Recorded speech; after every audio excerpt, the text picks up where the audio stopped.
Votre boîte de vitesse automatique donne des à-coups monumentaux à chaque passage de rapport, au point de vous secouer violemment sur votre siège. Si votre voyant moteur est allumé et que le code P0967 s'affiche, vous avez un problème sérieux sur le circuit de commande du solénoïde de pression repéré par la lettre B. Ce code générique indique que le module de commande du groupe motopropulseur, le fameux PCM, a détecté une tension anormalement élevée sur ce circuit précis. Dans une transmission automatique, la magie des passages de vitesse s'opère grâce à la pression d'un fluide hydraulique. Des petits électroaimants, appelés solénoïdes, agissent comme des robinets ultra rapides pour diriger cette huile sous pression vers les différents embrayages et bandes de la boîte. Le calculateur pilote ces solénoïdes pour garantir des changements de rapport d'une fluidité exemplaire. Si le calculateur voit une surtension sur le circuit du solénoïde B, il comprend que la pièce ne fonctionne plus correctement.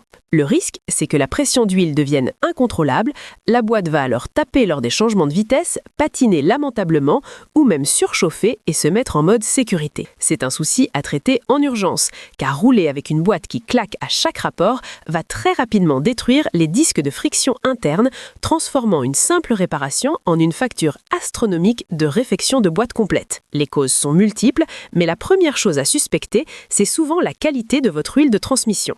Une huile vieille, brûlée ou chargée de limaille peut bloquer physiquement le solénoïde. Avant de penser à un défaut électronique pur, tirez la jauge de la boîte si vous en avez une et vérifiez l'état du fluide. Si ça sent le cramé et que l'huile est noire, une vidange avec remplacement du filtre s'impose. Ensuite, il faut inspecter le faisceau électrique. Les connecteurs exposés sous la voiture subissent l'eau et le sel, créant de la corrosion et des courts-circuits. Il faut débrancher les prises, traquer le verre de gris et utiliser un multimètre pour tester la continuité des fils entre le calculateur et la boîte. Bien souvent, le coupable est simplement un fil dénudé qui touche la masse ou un connecteur lâche.